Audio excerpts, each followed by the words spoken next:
In the winter of 1887, Scotland Yard sealed away a case file that would remain classified for over 90 years. The file contained detailed accounts of 7 brutal murders that terrorized London's affluent Belgravia district for 8 months, each victim found with an identical carving on their chest and traces of an unknown substance that left them with frozen expressions of twisted laughter. What made these killings particularly disturbing wasn't just their methodical nature, but the fact that witnesses consistently described hearing genuine, echoing laughter coming from the victims' homes hours after their deaths had been confirmed by the police surgeon. The case was abruptly closed when the lead investigator, Inspector Edmund Harwick, vanished without a trace, leaving behind only a cryptic note that read, "The laughter never stops. It follows you home." Before we continue with the story of London's most chilling unsolved mystery, make sure to subscribe to our channel and let us know in the comments what country or city you're watching from. Stories like these remind us that darkness can lurk anywhere in history's shadows. What the authorities buried wasn't just evidence of a killer's twisted methodology, but proof of how far Victorian society's elite would go to protect their reputations, even when it meant allowing a murderer to walk free through the fog-shrouded streets of the empire's capital. London in 1887 was the beating heart of the largest empire the world had ever known. Queen Victoria's Golden Jubilee that year had celebrated 50 years of her reign, with elaborate parades down the Mall and festivities that lasted for weeks. The city had never seemed more prosperous or powerful, its influence stretching from the tea plantations of Ceylon to the diamond mines of South Africa. Gas lamps flickered along the cobblestone streets like earthbound stars, casting dancing shadows between the grand Georgian terraces and the newer Victorian mansions that housed Britain's industrial aristocracy. The very air of London carried the weight of empire, the sweet smoke of coal fires mixing with the salt breeze from the Thames, the distant clatter of hansom cabs over cobblestones, and the constant hum of a city that never truly slept. By day, the streets bustled with merchants, clerks, and servants hurrying about their business, their footsteps echoing off the limestone facades of buildings that seemed to stretch endlessly toward the grey English sky. By night, the city transformed into something altogether more mysterious, its gas-lit streets creating pools of yellow light separated by vast stretches of impenetrable shadow. Belgravia had emerged as the most fashionable district for London's newly wealthy families, a carefully planned neighborhood of pristine white stucco townhouses and garden squares that spoke of refined taste and substantial fortune.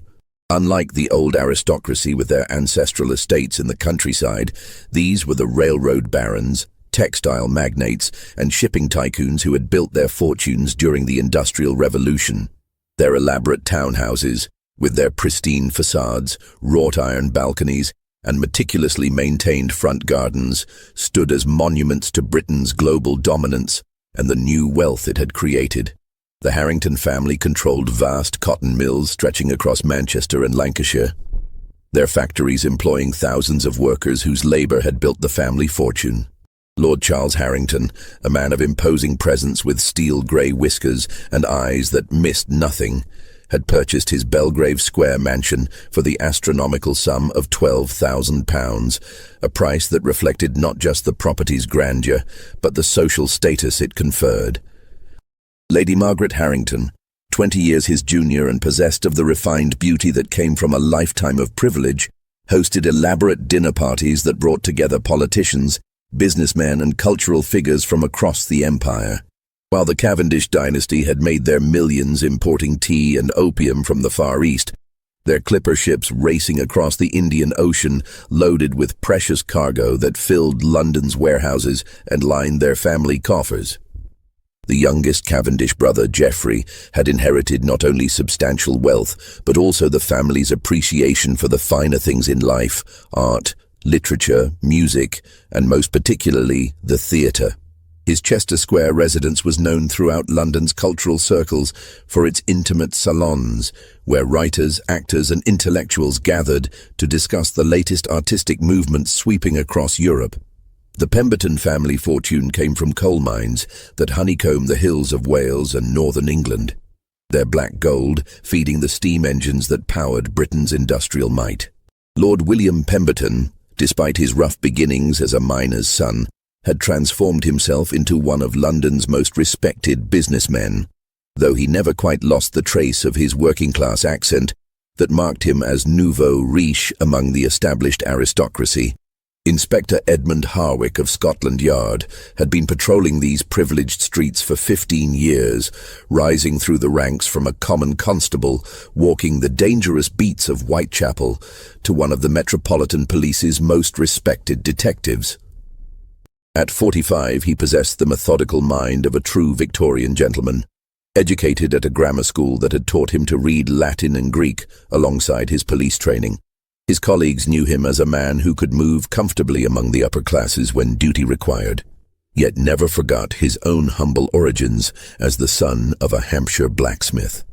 Harwick's appearance reflected his dual nature, tall and lean with prematurely grey hair that gave him an air of distinguished authority, yet his hands remained calloused from his youth spent working in his father's forge. His dark eyes held the steady gaze of a man who had seen humanity at its worst, yet maintained enough optimism to believe that justice could still prevail. He lived alone in modest lodgings on Montague Street near the British Museum, a bachelor who had devoted his life entirely to his work, finding companionship in the books that lined his small sitting room and the occasional evening spent at his local public house discussing cases with fellow officers.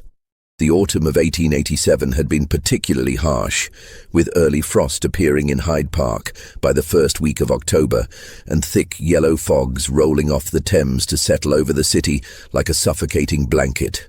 These weren't the romantic mists of poetry, but the choking pea-soupers that came from countless coal fires mixing with the natural fog off the river. The smoke-laden air could reduce visibility to mere yards, turning familiar streets into alien landscapes where even lifelong Londoners lost their way. On particularly foggy nights, the gas lamps seemed to float in space like disembodied spirits, their feeble light creating more shadows than illumination. The clip-clop of horses' hooves on cobblestones would emerge from the murk without warning, followed by the ghostly shape of a hansom cab, materializing and disappearing again into the gloom.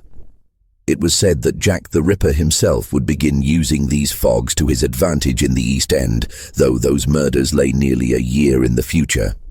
For now, in Belgravia, the wealthy felt safe behind their locked doors and uniformed servants, protected by their money and social position from the violence that plagued the poorer districts. That sense of security, built on privilege and social position, would prove to be fatally misplaced. For in the fog-shrouded streets of Victorian London, death could take any form, even that of laughter echoing through the darkness long after its source had been silenced forever. October 15th, 1887. The scream that shattered the pre-dawn quiet on Belgrave Square came from Lady Margaret Harrington, who had returned early from a charity gala at the Royal Opera House to find her front door standing ajar, letting the thick autumn fog swirl through her marble-floored entrance hall like ghostly fingers exploring a tomb. The fog that night had been particularly dense, one of those suffocating London pea-soupers that transformed the familiar into the alien. Gas lamps along the square created small pools of sickly yellow light, but beyond their feeble reach lay an impenetrable wall of grey-green mist that seemed to muffle sound and distort distance. Lady Margaret's hansom cab had been forced to proceed at walking pace, the driver calling out warnings to other traffic that might be hidden in the murk. She had left the opera early, pleading a headache to her companions, though in truth she had grown weary of the evening's entertainment, a tedious performance of Wagner that seemed to drone on interminably. The charity gala was one of those obligatory social functions that came with her position in society, an opportunity for London's wealthy to see and be seen while making token contributions to worthy causes. She had worn her finest emerald silk gown, the one that complemented her auburn hair and made her green eyes sparkle in the gaslight. But by the second act, she found herself longing for the comfort of her own drawing room and a cup of properly prepared tea. The journey home through the fog-shrouded streets had taken nearly twice as long as usual, the familiar landmarks of Belgravia rendered invisible by the thick mist. Street after street looked identical in the murk, and even her experienced driver had been forced to stop twice to get his bearings by reading street signs in the dim glow of the gas lamps. The fog seemed to press against the windows of the cab like a living thing, and Lady Margaret found herself grateful for the warmth of her ermine opera cloak and the familiar sound of the horses' hooves on cobblestones. When they finally reached Belgrave Square, Lady Margaret noticed immediately that something was wrong. The front door of her townhouse stood slightly open, a rectangle of warm gaslight from the entrance hall spilling out into the fog like a golden invitation. This was unprecedented. Mrs. Eleanor Whitfield, her head housekeeper, was known throughout the household for her rigid adherence to proper security procedures. Never in 23 years of faithful service had she left a door unlocked, let alone standing open to the London night. Lady Margaret's first thought was that perhaps Mrs. Whitfield had been taken ill and needed immediate medical attention. The housekeeper was approaching 60 and had been showing signs of the fatigue that came with age and a lifetime of hard work. Just the previous week, she had seemed unusually distracted, talking to herself more frequently than usual as she went about her duties. The other servants had mentioned hearing her engaged in what seemed like animated conversations in empty rooms, though when questioned, Mrs. Whitfield had simply smiled and claimed she was practicing elocution exercises. As Lady Margaret climbed the steps to her front door, her silk evening slippers clicking against the wet stone, she called out softly, "Mrs. Whitfield, Eleanor, are you quite well?" The fog seemed to swallow her voice, making even her own words sound strange and distant. The gas jets in the entrance hall flickered as the night air swirled through the open door, creating dancing shadows on the polished marble floor and the gilt-framed portraits that lined the walls. Mrs. Eleanor Whitfield, the Harrington family's head housekeeper of 23 years, lay sprawled across the Persian carpet in the main drawing room, her body positioned with an almost theatrical precision that would haunt Lady Margaret for the rest of her days.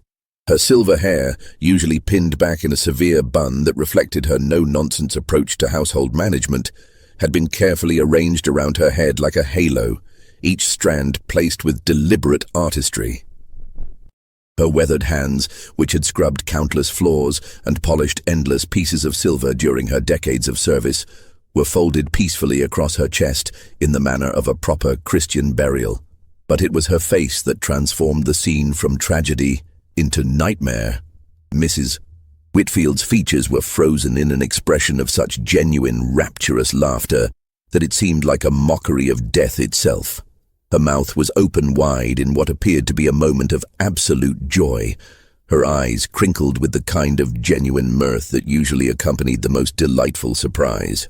The effect was so lifelike that for a moment Lady Margaret actually expected to hear the sound of her housekeeper's distinctive laugh echoing through the drawing room. The room itself showed signs of a violent struggle that contrasted horribly with the victim's peaceful final expression. Furniture had been overturned.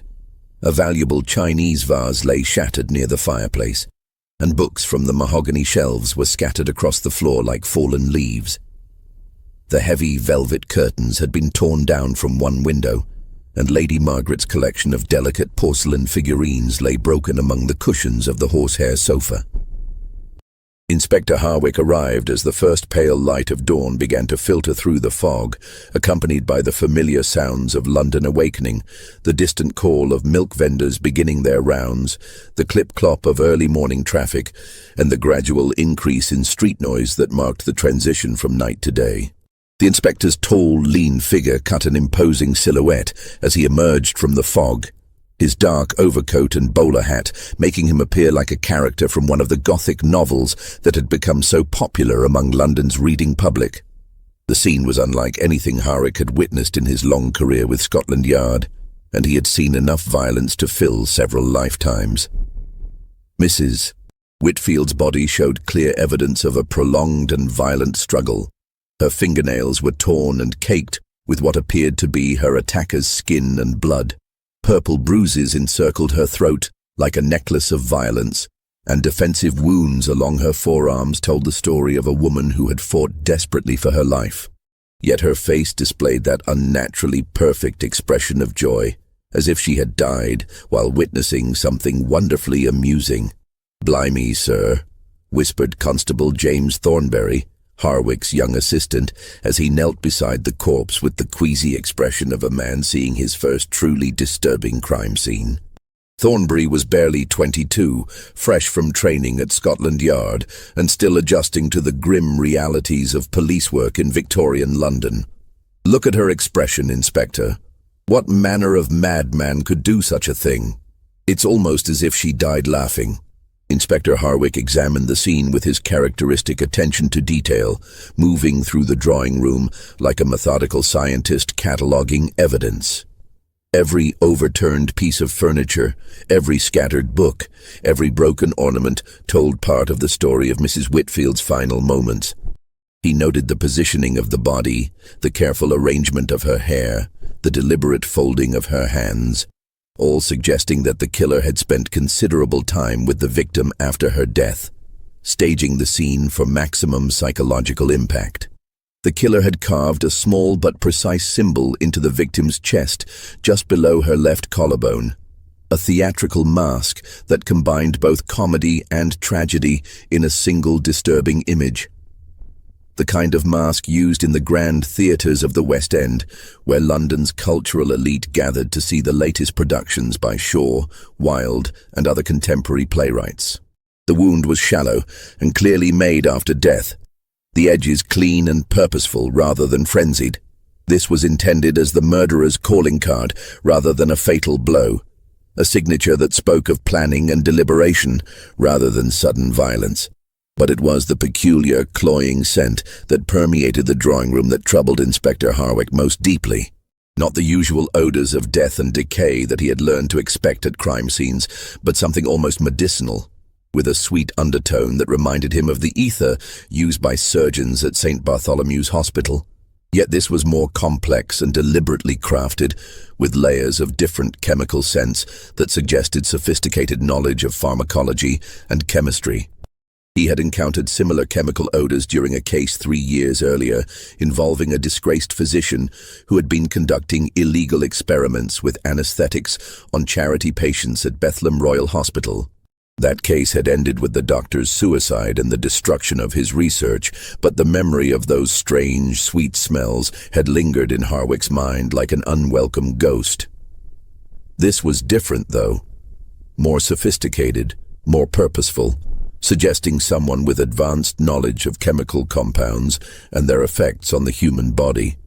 Lady Margaret Harrington, still wrapped in her ermine opera cloak and trembling despite the warmth from the coal fire that one of the servants had hastily lit, could provide little useful information about the events leading up to the discovery. "I returned from the Royal Opera House shortly after midnight," she explained in her cultured accent, her voice barely above a whisper as she struggled to maintain the composure expected of a woman of her social standing. "We attended a charity gala. Rather a dreadful performance of Wagner's Ring Cycle, if I'm being honest. I pleaded a headache and left early around 11:30. She paused, dabbing at her eyes with a delicate lace handkerchief embroidered with her family's coat of arms. Eleanor should have been abed hours ago. She was always so proper about keeping to her schedule, retiring each night at precisely 10 o'clock after ensuring that all the doors were locked and the gas jets properly extinguished. She had been with our family since before my marriage to Lord Charles, and never once in all those years had she deviated from her established routines.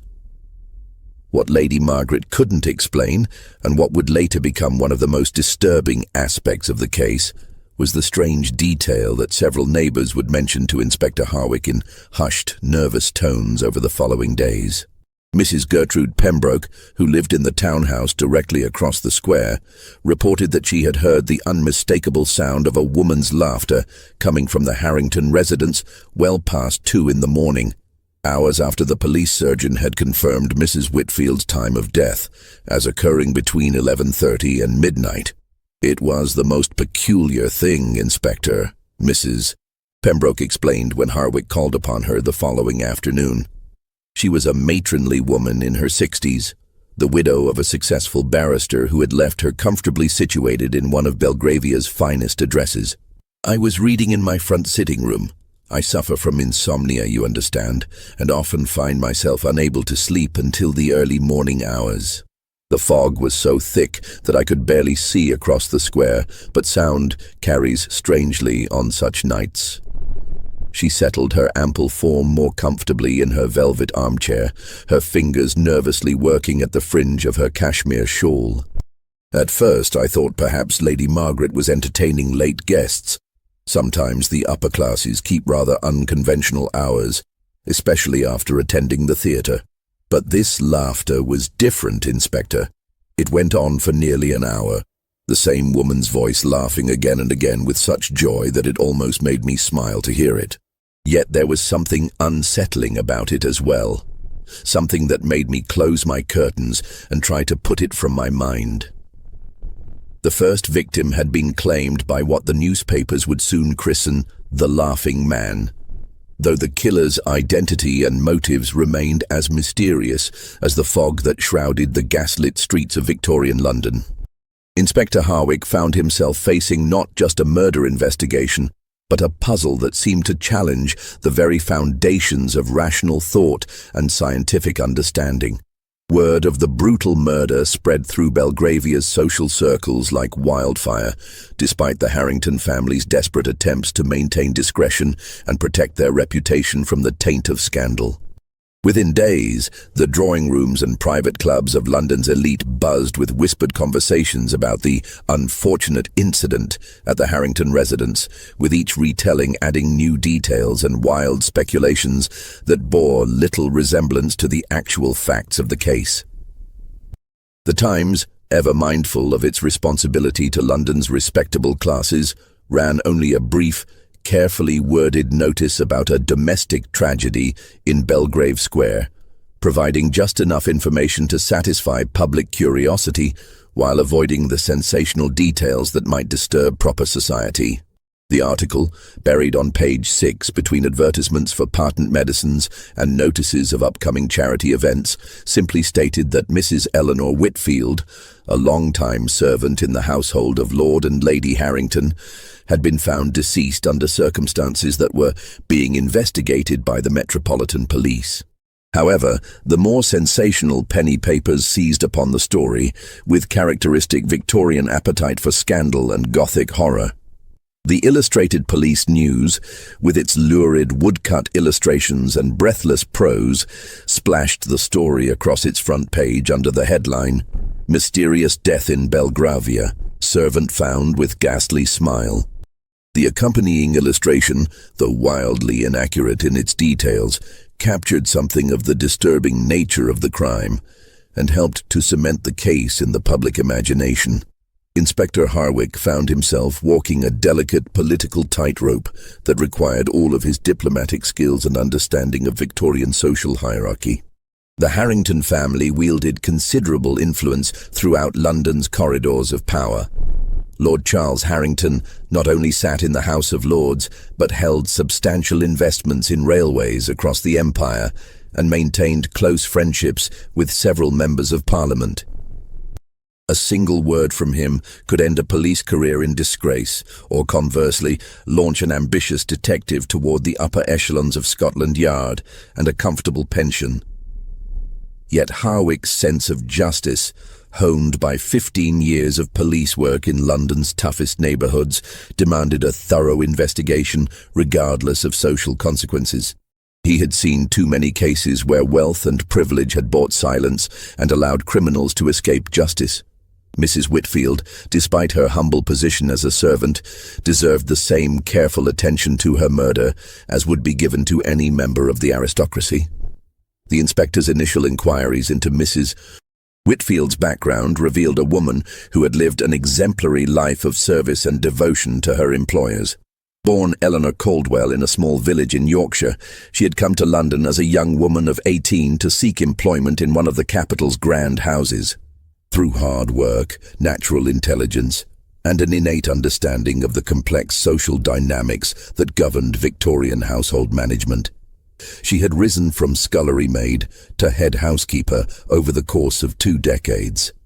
The other servants in the Harrington household spoke of Mrs. Whitfield with genuine affection and respect. Sarah Pembroke, the young scullery maid whose nervous demeanor reflected the trauma of discovering her superior's body, described a woman who had been both stern taskmaster and benevolent mentor.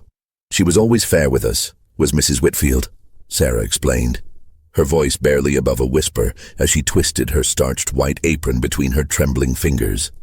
"Never raised her voice without cause, and always willing to teach you the proper way of doing things if you showed willing to learn." Thomas Hartwell, the Harrington family's butler and Mrs. Whitfield's closest colleague among the household staff, painted a picture of a woman who took enormous pride in her work and had dedicated her entire adult life to the smooth operation of the household. "She knew every detail of this house, Inspector," he said, his formal bearing softening slightly as he spoke of his departed colleague. "Every piece of silver, every bit of china, every family tradition and social obligation. Lady Margaret relied on her completely, as did Lord Charles. She was more than a servant. She was the heart of this household." Yet despite this glowing testimonial to her character and competence, the servants also revealed that Mrs. Whitfield had displayed some unusual behaviors in the weeks leading up to her death.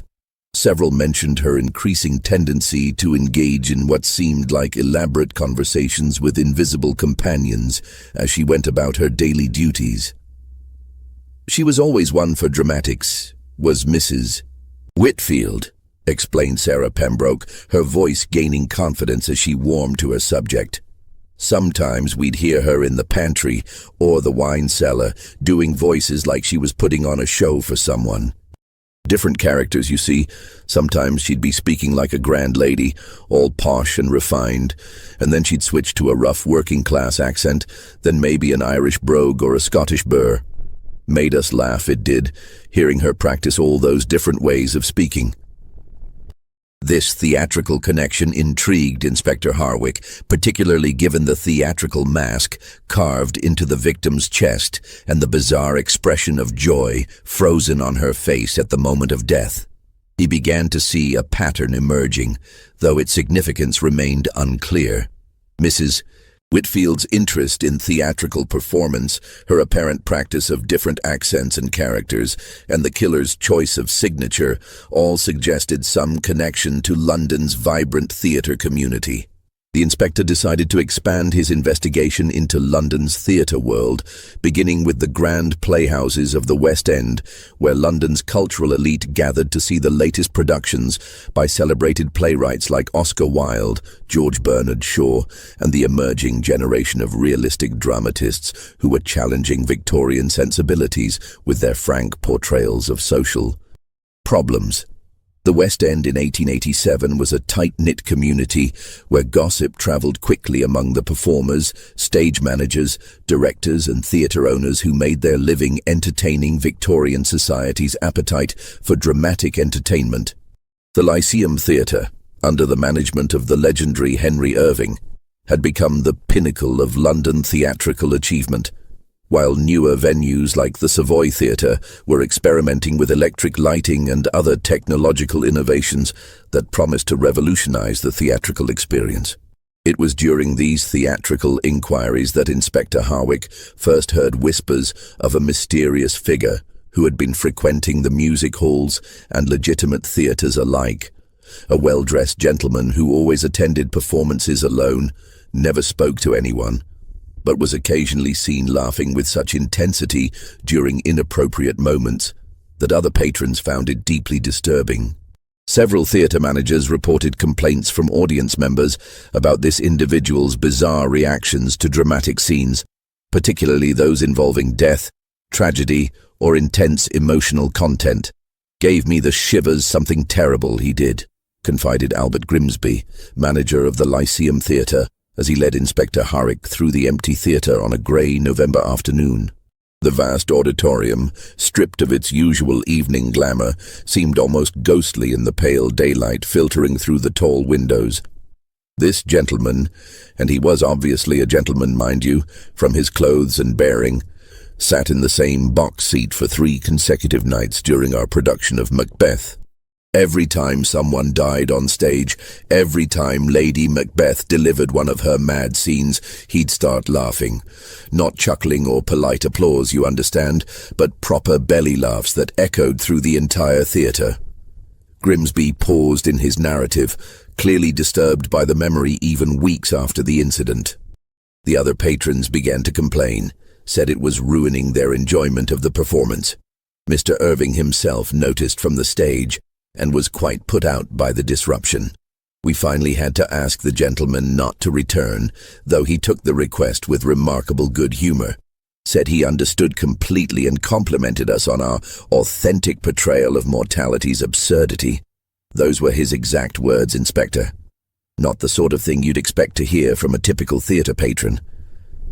Yet when Harwick pressed the various theatre managers and employees for detailed descriptions of this mysterious figure, the accounts varied significantly and often contradicted each other in ways that suggested either multiple individuals or someone with a remarkable talent for altering his appearance.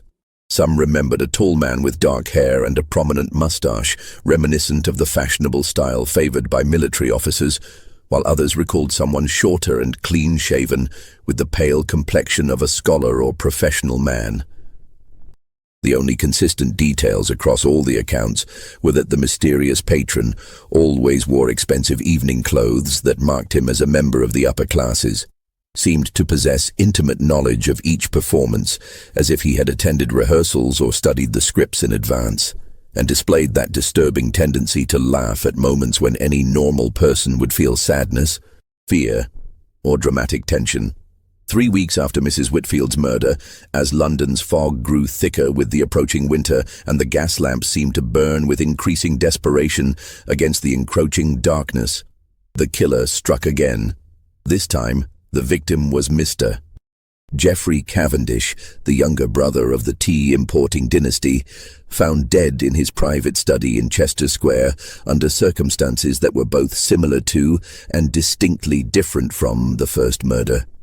The discovery was made by Mr. Cavendish's manservant, a nervous young man named William Hartley, who had been in the gentleman's employ for less than 6 months. Hartley had arrived at the usual hour of 7 in the morning to light the fires and prepare his master's breakfast, only to find the study door locked from the inside and no response to his increasingly frantic knocking. When the door was finally forced open by a locksmith summoned by the household's cook, the scene that greeted them was one that would be seared into their memories forever. Mr. Geoffrey Cavendish sat upright in his favorite leather armchair, a massive piece of furniture positioned beside the fireplace where he customarily spent his evenings reading and correspondence. He was dressed in his burgundy velvet smoking jacket and appeared at first glance to be merely sleeping, his head tilted back against the chair's high back and his hands resting comfortably on the armrests. But like Mrs. Whitfield before him, his face was frozen in that same expression of ecstatic, rapturous laughter that seemed to mock the very concept of death itself. The study itself told a different story than the first crime scene. Where Mrs. Whitfield's death had occurred during a violent struggle that left the Harrington drawing room in shambles, Mr. Cavendish appeared to have died peacefully, almost as if he had simply succumbed to an overwhelming fit of mirth while reading. The room remained perfectly ordered, with not a single book out of place on the mahogany shelves that lined the walls from floor to ceiling. A leather-bound volume lay open in the dead man's lap, a collection of comedic plays by the contemporary playwright Oscar Wilde, open to a page containing dialogue from The Importance of Being Earnest. The irony was not lost on Inspector Harwick, who noted that the open page contained Lady Bracknell's famous line about the importance of maintaining proper composure in the face of life's trials and tribulations. But the most disturbing detail, one that would haunt Inspector Harwick for months to come, was revealed by the other residents of Chester Square, who had been awakened during the night by sounds coming from the Cavendish residence. Mrs. Adelaide Pemberton, an elderly widow who lived in the adjoining townhouse, reported hearing laughter echoing through the walls well past 3 in the morning, hours after the police surgeon would later determine that Mr. Cavendish had died sometime between 10 and 11 o'clock the previous evening. "It was the strangest thing, Inspector," Mrs. Pemberton explained when Harwick interviewed her the following day. She was a dignified woman in her 70s, the relict of a successful shipping merchant who had left her well provided for in one of London's most prestigious addresses. "The walls between our houses are quite thick. They were built to ensure privacy for families of quality. Yet I could hear this gentleman's laughter as clearly as if he was sitting in my own drawing room." She paused to pour tea from an elaborate silver service, her hands trembling slightly with age or nervousness. "What troubled me most was the duration of it, Inspector. It wasn't the brief amusement one might experience while reading a particularly witty passage. This laughter continued for hours, sometimes stopping for a few minutes only to resume with even greater intensity. I finally took a sleeping powder around 4 in the morning, but even then I could hear it echoing through my dreams." Inspector Harwick's investigation into Geoffrey Cavendish's background revealed a man who moved in entirely different circles from Mrs. Whitfield, making the connection between the victims even more puzzling. Cavendish was a gentleman of independent means, educated at Cambridge University, where he had studied classics and literature, before inheriting a substantial fortune from his family's tea importing business.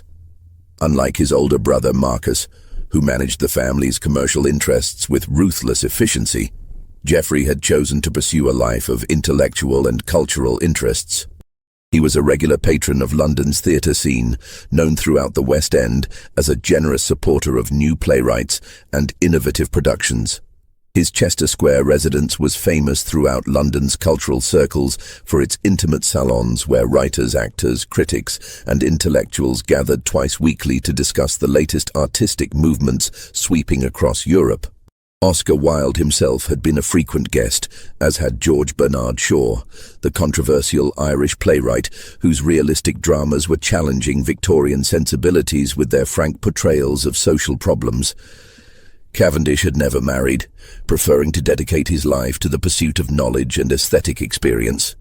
His private library contained over 3,000 volumes, covering subjects ranging from classical literature to the latest scientific treatises on human psychology and behavior.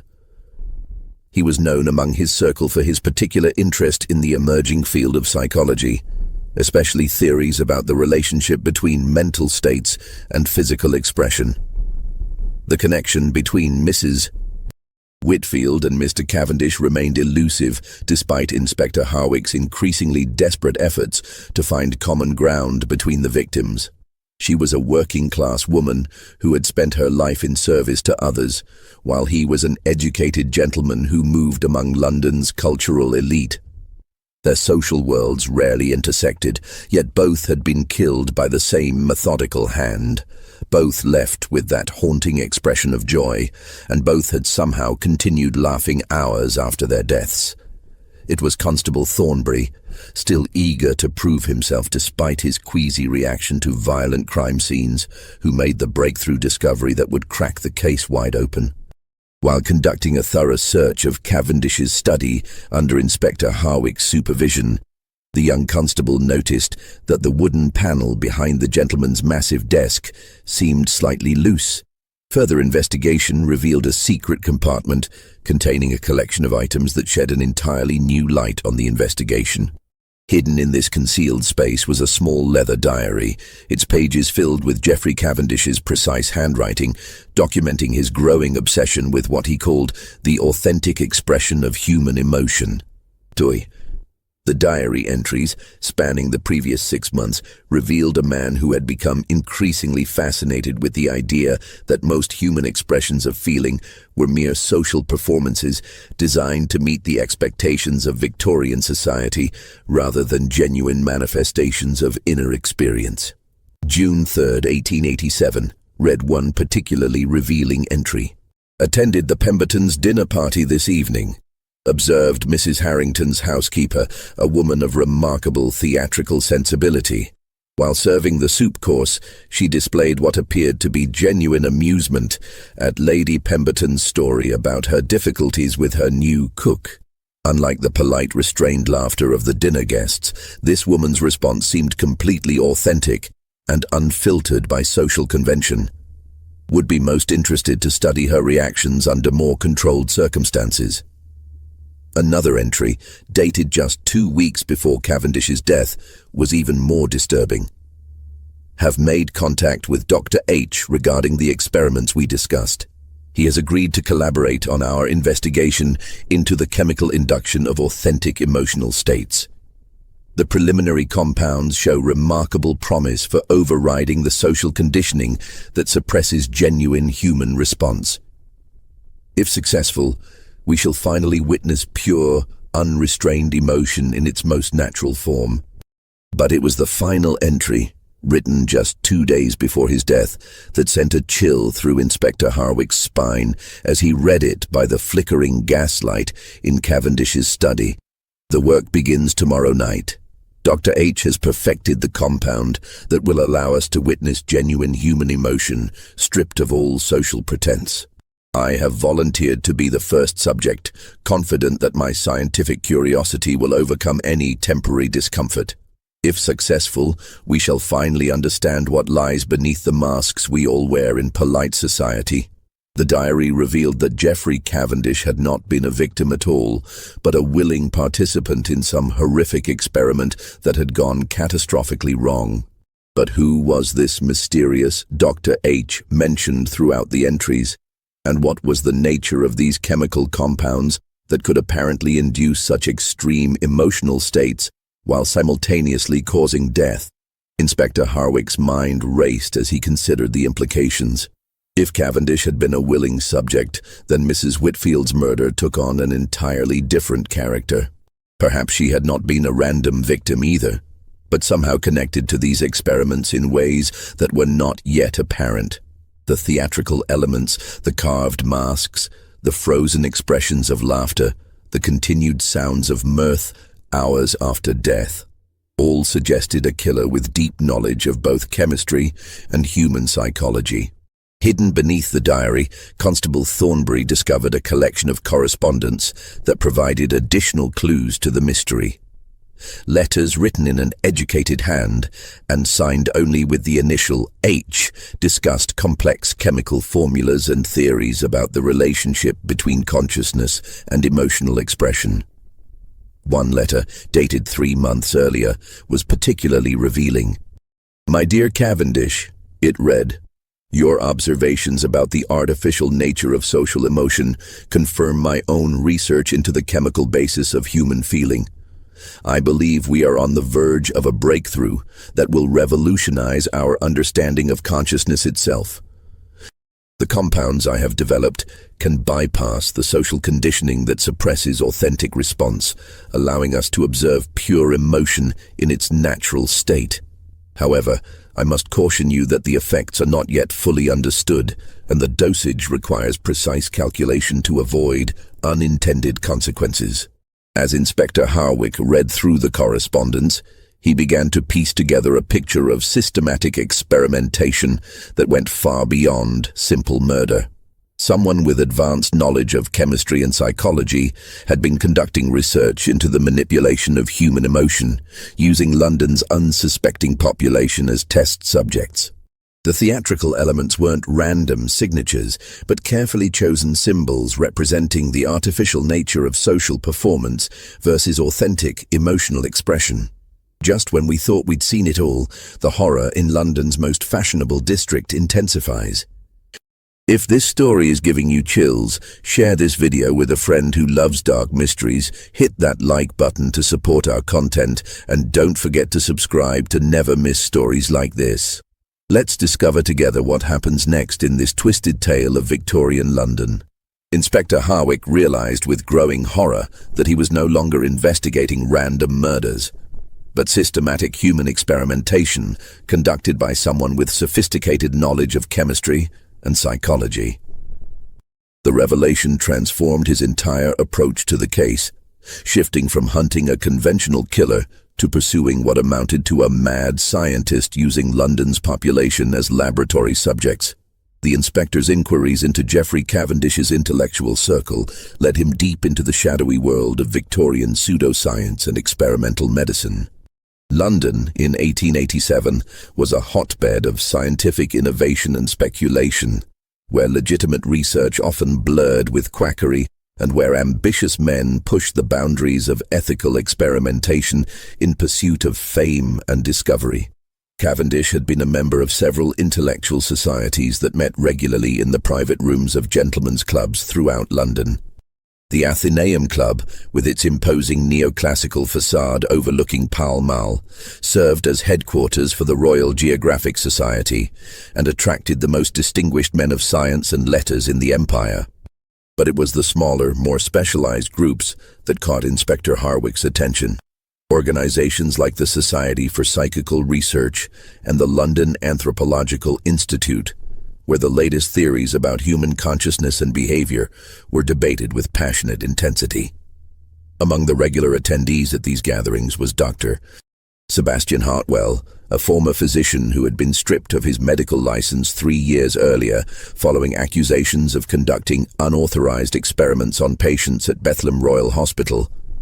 The infamous Bedlam Asylum, where London's mentally ill were confined under conditions that would have shocked even the callous sensibilities of Victorian society. Dr. Hartwell's fall from grace had been spectacular and well documented in the medical journals of the day. Once considered one of London's most promising young physicians, with a practice in fashionable Harley Street and a reputation for innovative treatments of nervous disorders, he had gradually become obsessed with the physical manifestations of mental states. His research had focused particularly on the facial expressions that accompanied extreme emotions, and he had developed increasingly controversial theories about the possibility of chemically inducing specific psychological states. Hartwell was brilliant, I'll give him that, explained Professor Marcus Rothwell of University College London when Inspector Hartwell tracked him down to his cluttered office overlooking Gower Street. Rothwell was himself a respected researcher in the emerging field of experimental psychology and had known Hartwell during their student days at Edinburgh University. But he was utterly without moral constraints when it came to his research. He believed that true scientific progress required experimentation that pushed beyond the boundaries of conventional ethics. The professor paused to clean his spectacles, his scholarly demeanor troubled by memories of his former colleagues' descent into scientific obsession. Hartwell spoke often of developing chemical compounds that could induce specific emotional states while keeping the subject conscious and aware. He was particularly interested in the expression of joy and laughter, believing that genuine happiness was the most difficult emotion to produce artificially. His goal was to create what he called pure emotional experience, stripped of all social conditioning and conscious control. When Inspector Hartwell attempted to locate Dr. Hartwell, he discovered that the man had vanished from his modest lodgings in Bloomsbury several weeks earlier, leaving behind only a collection of disturbing notebooks filled with detailed anatomical drawings of facial muscles and chemical formulas that seemed designed to affect the human nervous system. The landlady, Mrs. Agnes Butterworth, reported that her tenant had been conducting strange experiments in his rooms, often working late into the night with chemical apparatus that filled the boarding house with unusual odors. Strange gentleman he was, Mrs. Butterworth explained as she led Inspector Hartwell through the empty rooms that had served as Dr. Hartwell's laboratory and living quarters. Always polite and paid his rent promptly, but there were such peculiar smells coming from his rooms at all hours. Sweet chemical odors that made your eyes water, and sometimes sounds like someone practicing speeches or theatrical performances.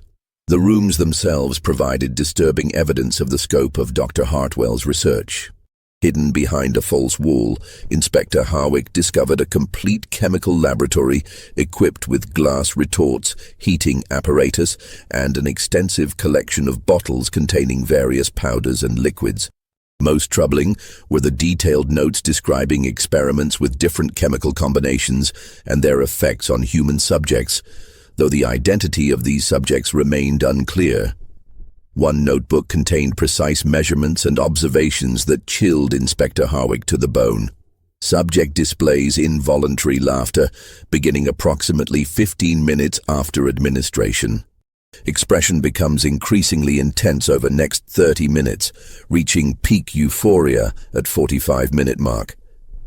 Subject remains conscious throughout process but appears unable to control facial muscles or vocalization. Effect persists for approximately 6 hours after cessation of vital functions, suggesting compound affects nervous system on fundamental level. The inspector's sense of urgency intensified when he learned that several more members of Belgravia's elite had reported disturbing incidents in recent days.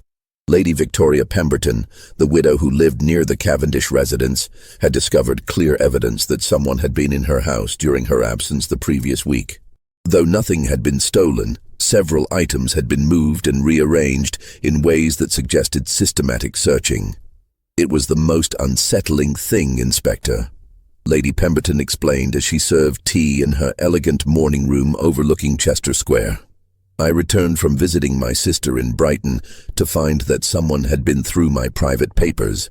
Nothing was missing, you understand, but my desk had been searched and my personal correspondence had been read. Most disturbing of all, several books from my library were missing, all volumes dealing with theatrical performance and the expression of emotion. Lord Hamilton Fairfax, whose mansion on Eaton Square housed one of London's finest private libraries, reported a similar incident. His study had been entered and ransacked, though the intruder had shown remarkable selectivity in what they chose to examine. The fellow seemed to know exactly what he was looking for," Lord Fairfax explained to Inspector Hartwell. "He ignored the valuable first editions and rare manuscripts that would have been worth a fortune to any common thief. Instead, he took only books dealing with psychology, anatomy, and theatrical performance, most peculiar behavior for a burglar. But it was Mrs. Charlotte Bramwell's experience that provided the most chilling evidence of the killer's methodical approach. The widow of a successful solicitor, Mrs. Bramwell lived alone except for her household staff in a grand townhouse on Belgrave Square, directly across from the Harrington residence where the first murder had occurred. For the past 2 weeks, she had noticed a well-dressed gentleman watching her house from the shadows across the street, always disappearing when she attempted to get a better look at him. "He seemed to be studying the house, Inspector," she explained, her voice trembling with suppressed fear. "Not like a common burglar looking for an opportunity, but more like someone making careful observations for a specific purpose. I began to feel like a specimen being examined under a microscope." Mrs. Bramwell's description of her mysterious observer matched some of the accounts given by theater managers about the strange patron who laughed inappropriately during dramatic performances. A tall, well-dressed gentleman with the bearing of an educated man, but something unsettling in his manner that made people uncomfortable without being able to identify exactly what disturbed them. Inspector Hartwell realized that all of these individuals, Lady Pemberton, Lord Fairfax, and Mrs. Bramwell, shared a crucial connection that chilled him to the bone. They had each attended the same series of lectures on the science of human expression given by Dr. Sebastian Hartwell at the Royal Institution earlier that year, before his research had been exposed and his medical license revoked. The pattern became even more ominous when Hartwell discovered that both Mrs. Whitfield and Geoffrey Cavendish had also attended those same lectures. Mrs. Whitfield, despite her position as a servant, had somehow gained access to the scientific presentations, while Cavendish had been a regular attendee who often engaged the lecturer in detailed discussions after each session. The lectures had been advertised as an exploration of the latest scientific understanding of human emotion and its physical manifestations, drawing audiences from London's intellectual and cultural elite. Dr. Hartwell had used the platform to present his theories about authentic versus artificial emotional expression, arguing that most human feelings were mere social performances rather than genuine psychological states. According to newspaper accounts of the lectures, Dr. Hartwell had been particularly persuasive in his argument that true scientific understanding of human nature required the study of emotion in its pure, unfiltered form. He had suggested that chemical compounds might be developed to bypass social conditioning and reveal the authentic emotional responses that lay buried beneath the veneer of civilized behavior. What none of the audience members had realized was that Dr. Hartwell was not merely presenting theoretical possibilities, but outlining a program of human experimentation that he intended to conduct, using members of the audience as unwitting subjects. The killer wasn't choosing victims randomly. He was working methodically through a list of people who had shown interest in his disturbing theories about the manipulation of human emotion. As winter deepened and the London fogs grew thicker, transforming the gaslit streets into a maze of shadows and uncertainty, Inspector Harwick found himself racing against time to protect potential victims while hunting a killer who understood human psychology in ways that defied conventional police methods. The case had evolved far beyond simple murder investigation. It had become a desperate attempt to stop systematic human experimentation conducted by someone who viewed his fellow human beings as nothing more than laboratory specimens. The inspector's investigation revealed that Dr. Hartwell had been preparing for his experiments for months, carefully selecting subjects who had demonstrated interest in his theories and systematically gathering information about their habits, schedules, and vulnerabilities. The theatrical elements, the carved masks, the frozen expressions of laughter, the posthumous sounds of mirth, weren't random signatures, but carefully crafted symbols designed to demonstrate his theories about the artificial nature of social emotion. Each murder was not just an act of violence, but a scientific demonstration intended to prove Dr. Hartwell's theories about authentic emotional expression. The victims weren't dying from conventional violence, but from chemical compounds that induced overwhelming euphoria, while simultaneously causing fatal physiological reactions. The continued laughter heard hours after death wasn't supernatural phenomenon, but evidence of drugs that affected the nervous system so profoundly that they continued to influence the body even after brain death had occurred. Inspector Harwick realized that he was facing an opponent who combined the ruthless methodology of a scientist with the twisted psychology of a serial killer. Dr. Hartwell wasn't simply murdering people, he was conducting systematic research into the nature of human consciousness, using murder as his experimental method and London's elite as his unwilling laboratory subjects. The breakthrough that would finally lead Inspector Harwick to his quarry came from an unexpected source, a young medical student named Thomas Whitmore who had attended Dr. Hartwell's lectures and become increasingly concerned about the direction of the former physician's research. Whitmore had initially been fascinated by Hartwell's theories about emotional authenticity and had even volunteered to assist with what he believed would be harmless psychological experiments. "I thought we were engaged in legitimate scientific research," Whitmore explained when he finally worked up the courage to contact Scotland Yard after reading about the Cavendish murder in the morning papers. Dr. Hartwell spoke eloquently about advancing our understanding of human consciousness, and I was honored to be invited to participate in his work.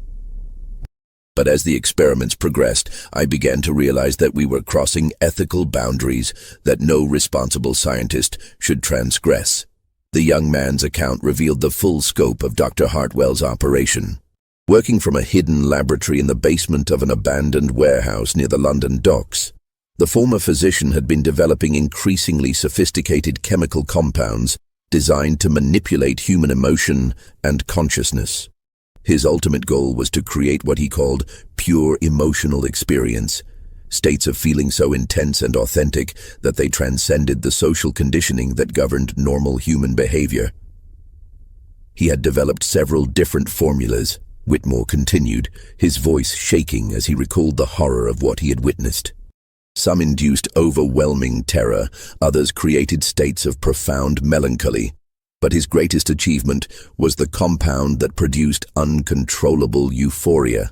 He called it his essence of joy. and claimed it could reveal the true nature of human happiness by stripping away all artificial constraints. Whitmore's description of the laboratory matched the chemical apparatus that Inspector Hartwell had discovered in Dr. Hartwell's abandoned lodgings, but on a much larger scale.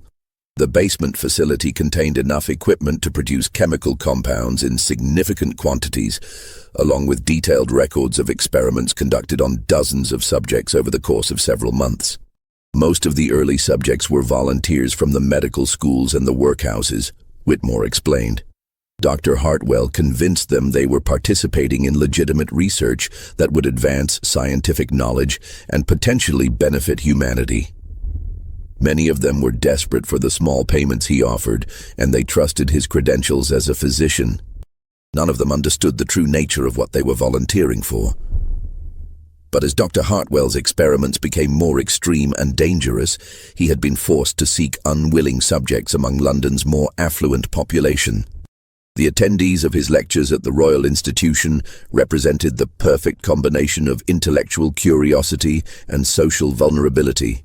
Educated individuals who would appreciate the scientific significance of his work while possessing the social standing that would ensure their deaths received proper attention from the authorities.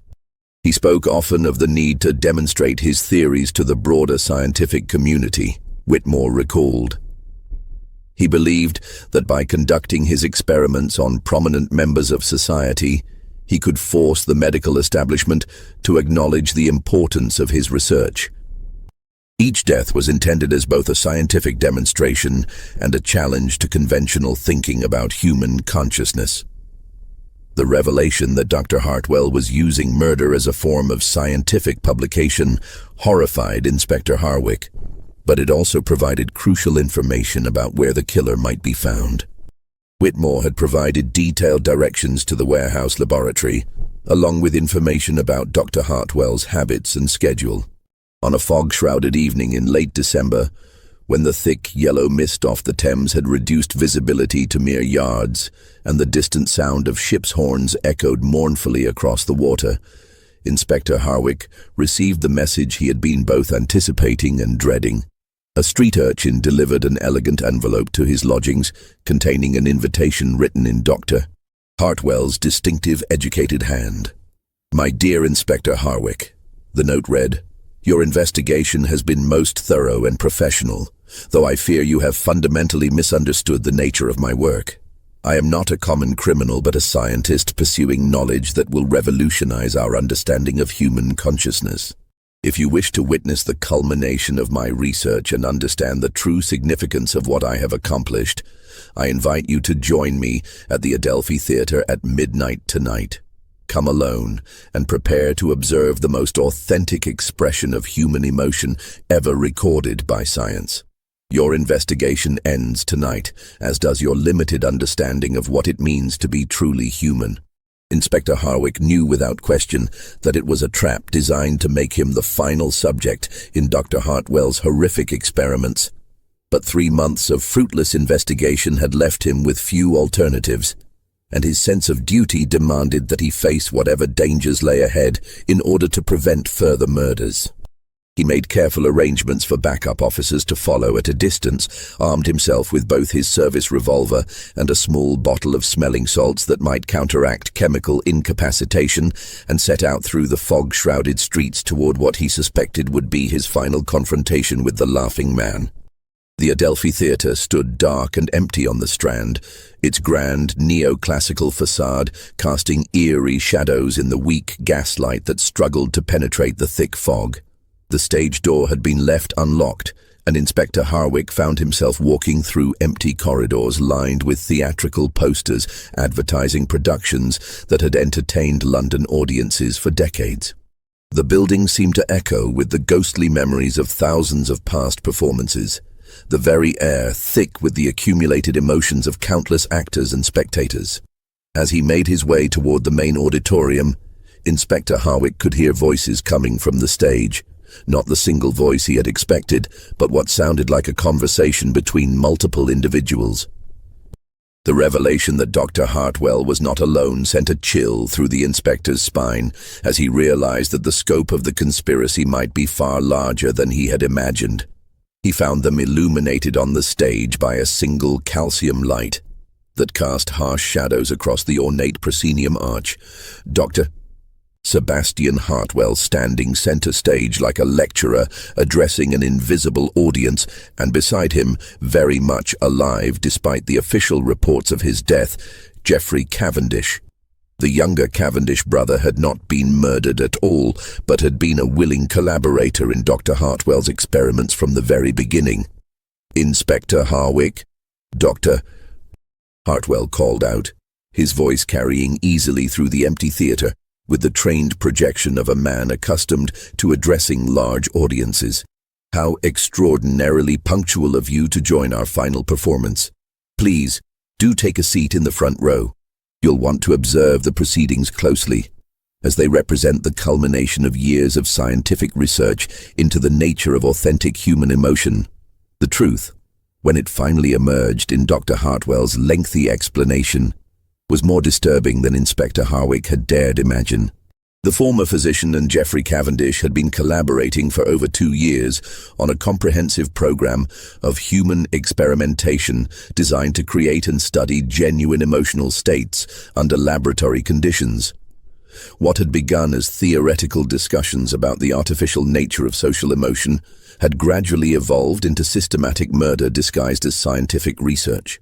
"The beauty of our methodology, Inspector, lies in its precision and elegance," explained Cavendish, with the chilling academic detachment of a university lecturer discussing a particularly interesting specimen.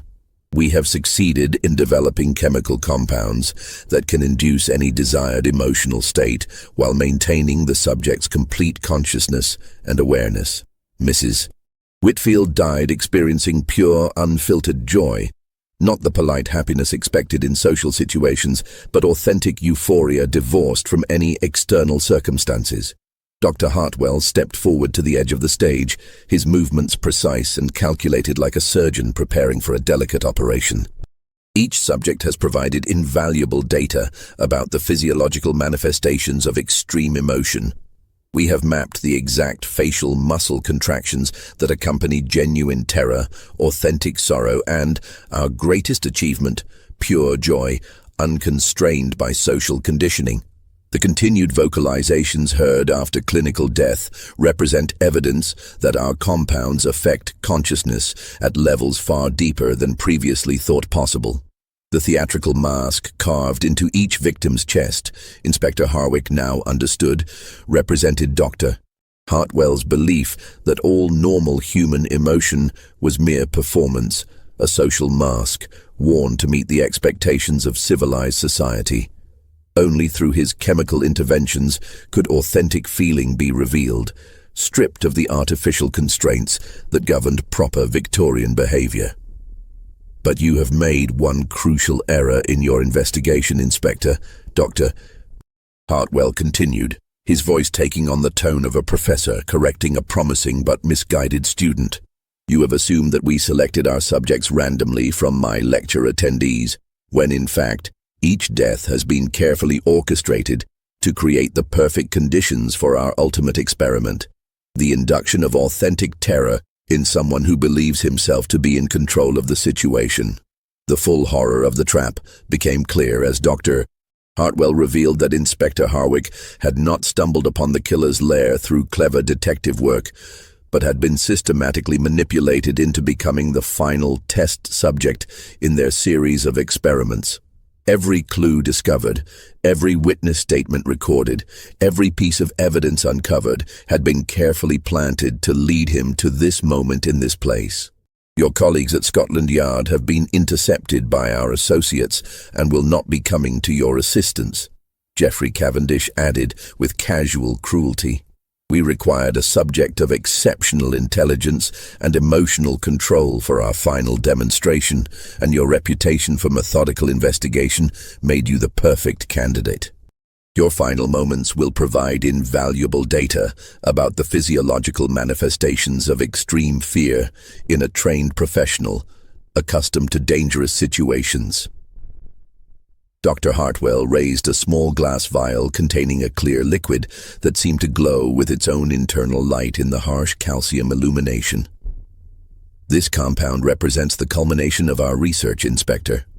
Unlike the euphoria-inducing chemical we used on our previous subjects, this formulation will allow you to experience pure, undiluted terror while remaining completely conscious and aware of every sensation.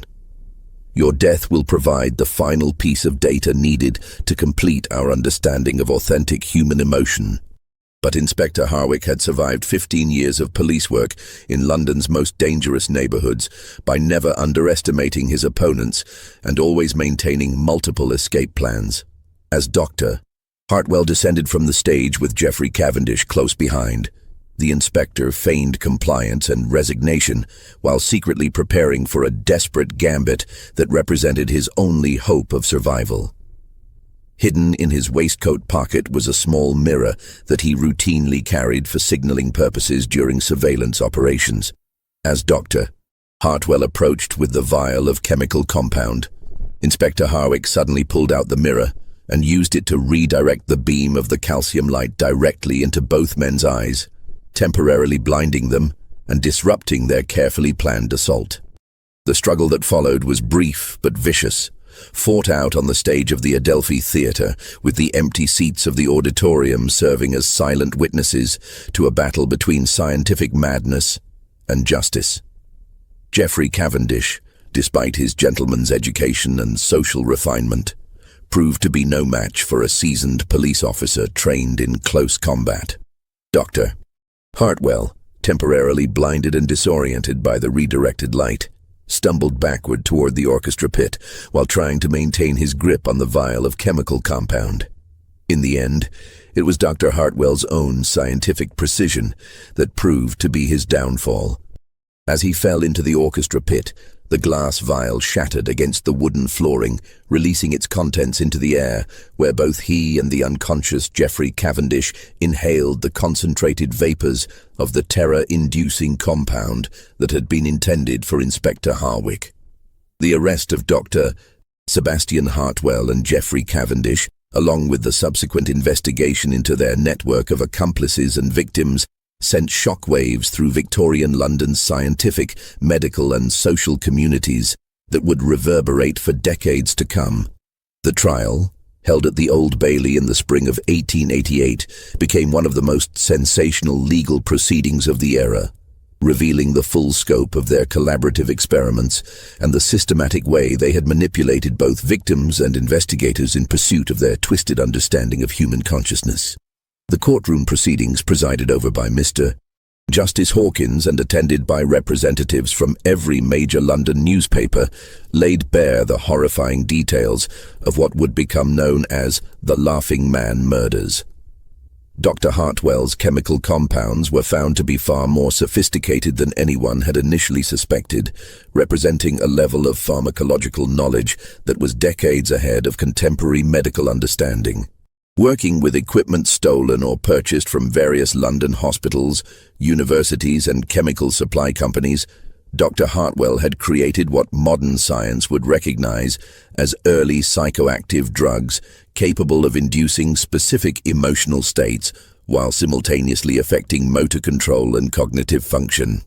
His laboratory notes, presented as evidence during the trial, revealed systematic experimentation on human subjects that violated every principle of medical ethics and human decency. The prosecution, led by Sir Charles Russell, painted a picture of two educated men who had used their intelligence and social position to conduct systematic murder under the guise of scientific research.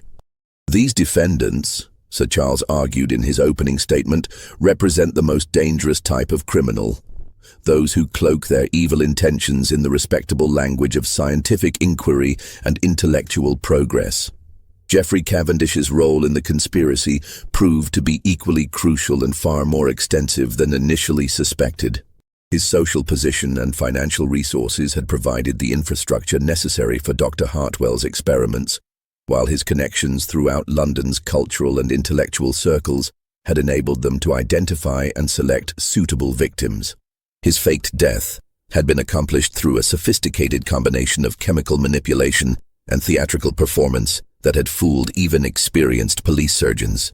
The trial revealed that the two men had been collaborating for nearly 3 years, beginning with theoretical discussions about the nature of human emotion and gradually evolving into systematic experimentation on human subjects. Their early victims had been drawn from London's most vulnerable populations: medical students desperate for money, workhouse residents with no family connections, and street people whose disappearances would attract no official attention. As their experiments became more sophisticated and their confidence grew, they had begun targeting members of London's upper classes who had attended Dr. Hartwell's lectures on human emotion. These victims represented both intellectual challenges and public demonstrations of their theories, designed to force the broader scientific community to acknowledge the significance of their research. The chemical compounds developed by Dr. Hartwell were studied extensively by government chemists and medical researchers, though the full results of these investigations were classified and sealed away in government archives. Some historians suggest that this early research into psychoactive substances influenced later military and intelligence applications during the Boer War and beyond, though official records regarding such uses remain classified to this day. Dr. Hartwell himself suffered irreparable damage from exposure to his own terror-inducing compound during the final confrontation at the Adelphi Theatre. The concentrated vapors that he had inhaled caused permanent psychological trauma that left him in a state of constant, overwhelming fear that no medical treatment could alleviate. During his trial, he was often unable to testify coherently, frequently breaking into uncontrollable fits of terror that required him to be removed from the courtroom. Geoffrey Cavendish suffered similar exposure to the chemical compound, but seemed to recover more completely, though he displayed periodic episodes of panic and anxiety that suggested lasting psychological damage. His testimony during the trial provided crucial details about the scope and methodology of their experiments, though he showed no apparent remorse for the suffering they had caused. The case represented a turning point in criminal investigation methods, demonstrating the need for police officers to understand not just traditional criminal motivations, but also the potential for scientific knowledge to be perverted for evil purposes. Inspector Hartwell's methodical approach and willingness to pursue leads into London's intellectual community became a model for future investigations involving educated criminals who used their knowledge and social position to commit sophisticated crimes. Inspector Hartwell himself was promoted to Chief Inspector following the successful resolution of the case, though the experience left lasting effects on his personal and professional life. He became one of Scotland Yard's leading experts on cases involving scientific or medical elements, consulted regularly by other police forces throughout the Empire when they encountered crimes that seemed to involve specialized knowledge. The inspector never forgot the lesson learned during his confrontation with Dr. Hartwell, that the greatest monsters often wore the faces of educated, respectable citizens who justified their actions through appeals to scientific progress and intellectual advancement.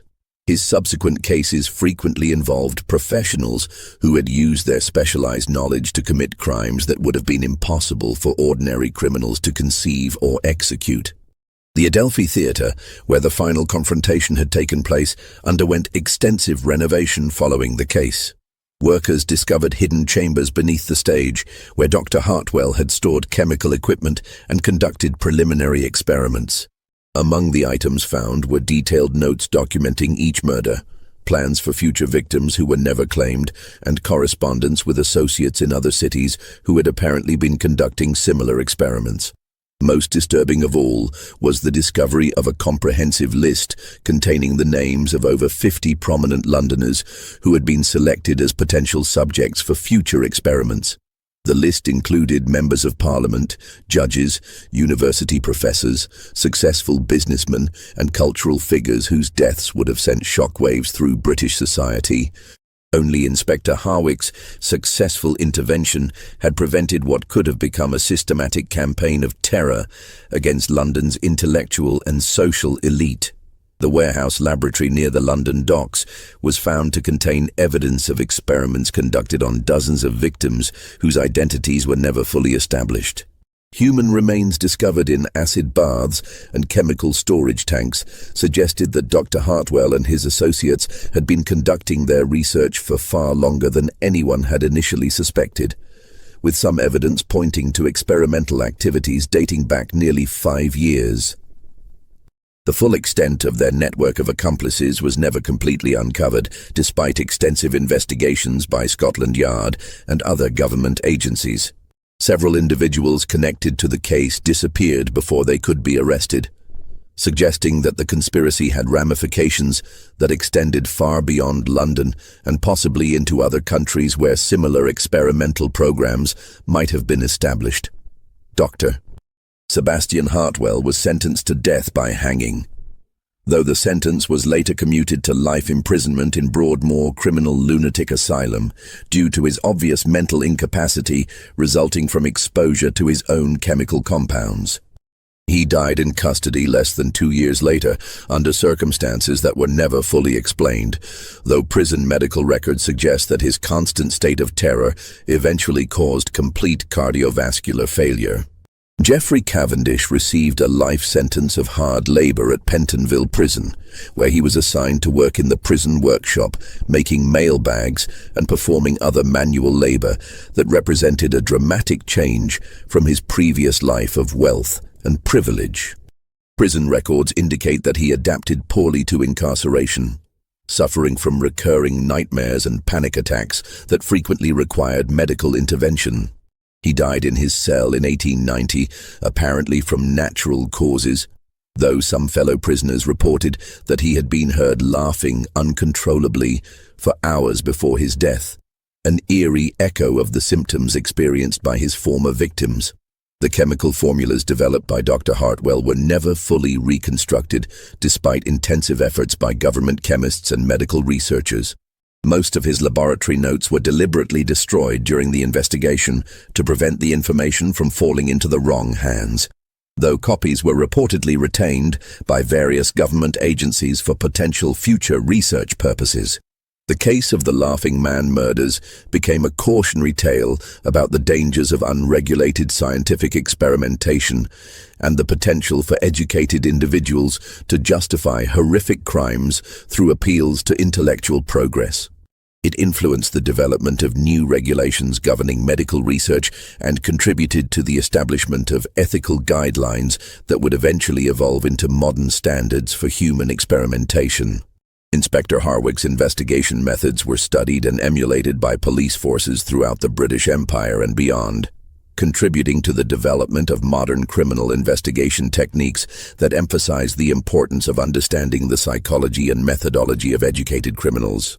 His detailed case notes became required reading at police training academies and influenced a generation of detectives who faced increasingly sophisticated criminal enterprises. The social impact of the case extended far beyond the immediate circle of victims and their families. London's intellectual community was forced to confront the uncomfortable reality that scientific progress was not inherently virtuous and that education and social position provided no guarantee of moral behavior. The case contributed to growing skepticism about unregulated scientific research and helped fuel public support for increased oversight of medical and psychological experimentation. This mystery shows us how the Victorian era's unbridled faith in scientific progress could create an environment where educated individuals felt justified in treating human lives as mere subjects for experimentation.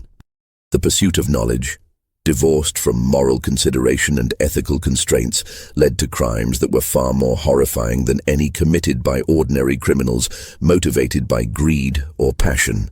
The case reminds us that the most dangerous individuals are often those who possess the intelligence and education to rationalize their evil actions through appeals to higher purposes. Dr. Hartwell and Geoffrey Cavendish genuinely believed that their research would advance human understanding and benefit society, even as they systematically murdered innocent people in pursuit of their twisted vision of scientific progress. What do you think of this story? Do you believe that all the victims were discovered, or might there have been others whose deaths were never connected to Dr. Hartwell's experiments? The systematic nature of their research and the evidence of a broader network of accomplices suggests that the true scope of their crimes may never be fully known. Leave your comment below with your thoughts about this dark chapter in Victorian London's history. If you enjoyed this chilling tale from the gaslit streets of 1887 London and want more horror stories like this, subscribe to our channel, hit the notification bell, and share with someone who loves historical mysteries. The fog-shrouded world of Victorian London holds many more secrets waiting to be uncovered, and we'll continue exploring the darkest corners of history where science and madness intersected in ways that still haunt us today. See you in the next video.